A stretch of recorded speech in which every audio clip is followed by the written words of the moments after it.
Hi guys, my name is Noni Matigela. Welcome to my YouTube channel. So today let's talk about Advocate Baloyi. Hey! Baloyi hides behind Section 236 and Mnisi fires back. Judge Rata says, go back to school. Yay! That courtroom, something else there, okay? Anyway, just when you thought the Capitec drama couldn't get any deeper, Baloyi reached for the law books, Kesana. He was like, okay, you guys are going there. Let's do this. I'm going to take you on. He read out Section 236 of the Criminal Procedure Act, insisting that under this provision, he's entitled to proceed with those questionable bank statements. That's what Baloyi did. He was like, I'm doing this. I'm doing this. But here's the catch, Kesana. Section 236 doesn't say what Baloyi thinks it says or Baloyi believes it's saying. Okay? It's about the admissibility of certified documents, not about ignoring their inconsistencies. Okay? Not what he is trying to do there. So, in other words, you can't use Section 236 to make a dodgy document magically valid. That you cannot do, Mr. Baloyi. You cannot do that. So when Baloyi quoted that law to justify using a bank statement that doesn't match its own dates, Mnisi immediately stood up and called it what it is, a misapplication of the law.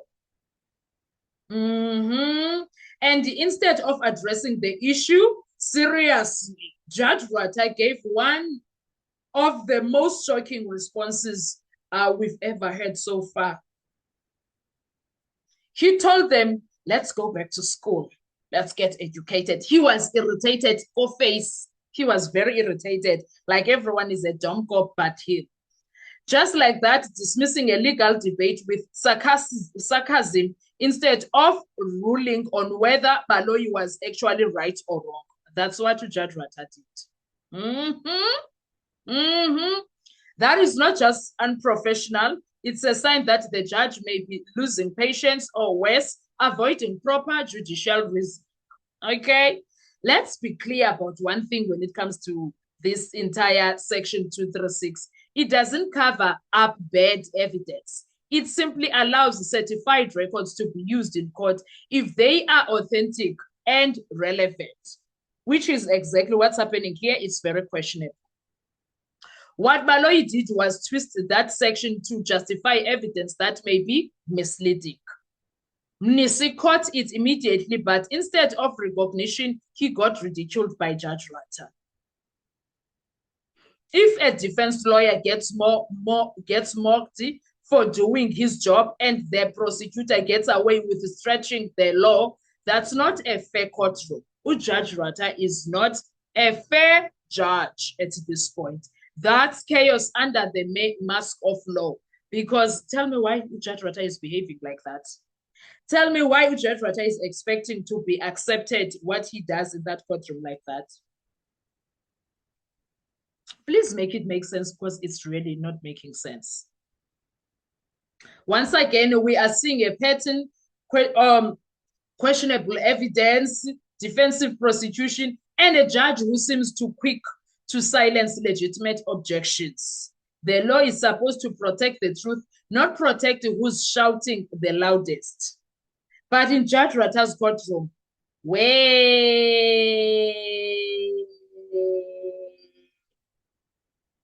this was more than just a courtroom drama. It was a lesson in how power plays in the real time, because what on earth are we dealing with here when it comes to Judge Rata? Like, it's a blunder after one blunder when it comes to Advocate Baloyi, and he doesn't care. I don't know what he is trusting on. I am not sure what's his angle, what he believes is going to save him from this nonsense. Because, wow. And the courtroom drama continued, and this time it was not about who pulled the trigger. It was just how the state is handling its evidence, guys. Mmusi Sibiya told them that I did not open an account in 2007 at Capitec. Yet, prosecutor George Baloyi insists on questioning him about it, and Judge Rata is allowing it to happen. And that when that didn't work, he tried to hide behind Section 236 of the Criminal Procedure Act, only for Judge Ratamu Kgatleng to respond with, "You must go back to school," with an irritated face. That Capitec Bank account contradiction is very much important, guys. Very, very much important, and needs to be. If the account did not exist at the time that Muzi is saying it did not exist, that evidence is questionable. We should not be talking about it. In any fair courtroom, the accuracy of the record matters more than the existence of the account. So ignoring it, that's distinction between weakening the entire prosecution narrative, and gives evidence a powerful grounds to question the integrity of the state case, because it is very much questionable, guys. Yabona, when Baloyi went to respond and say, "It is neither here nor there," I knew ukuthi when Mnisi challenged the inconsistency, Baloyi brushed it off, guys. He was like, this was on record. He said, and this was on record. The date issue is neither here nor there. The fact of the matter is the accused admitted to having a Capitec account. I'm not interested in the dates. I'm interested in the transactions. Guys, the truth is, in law, dates are everything, and that's exactly what Mnisi said. Dates are everything. They determine when the evidence becomes relevant, whether the transaction even existed, and if the statement can legally be trusted. By dismissing those dates, Baloyi was effectively asking the court to ignore the entire context of 2007. And it's a serious situation. I don't know why Judge Rata is not seeing it that way. When it comes to him hiding behind Section 236 and the judge's comment, I was very much shocked with that. After losing ground on the state issue, Baloyi turned to the law itself, Kesana. He read Section 236 of the Criminal Procedure Act, insisting that it gives him the right to proceed with the disputed bank statement. But here is what Section 236 really says. It allows the admission of certified documentary evidence if it's properly authenticated and relevant. It does not give permission to use evidence that is factually inconsistent or unreliable. So Baloyi's use of that section was misinterpretation. He tried to use it like a legal shield to justify questionable records. That's when Advocate Mnisi immediately called it out, saying Baloyi's reading of Section 236 was a misapplication of the law, and he was right about that, guys. He was right about that. You can't use that section to skip over verifications. It's meant to ensure accuracy, not excuse inaccuracy. Well, and if you thought we were shocked only by that, but instead of ruling on the objection, Judge Ratamu Kgatleng shocked all of us, the courtroom included, with a sarcastic remark, we must go back to school. A comment like that is a serious criminal trial isn't just dismissive alone. It's disrespectful and unjudicial. I don't think this judge cares about those things, or he thinks he's so high and mighty, nothing can be done about him.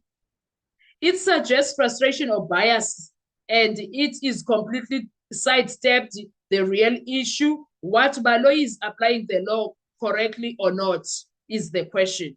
Was he? And in that moment, the court didn't just lose focus, it lost decorum altogether, because what on earth? A fair trial depends on balanced rulings, not sarcasm from the bench, because that's what happened there. That's what Judge Rata did.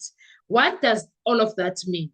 The entire sequence, the Capitec contradiction, the neither here nor there dismissal, the Section 236 debate paints a troubling picture, guys. A prosecutor stretching the limits of evidence, a defense trying to keep the law on track, and a judge whose comments raise real concerns about impartiality.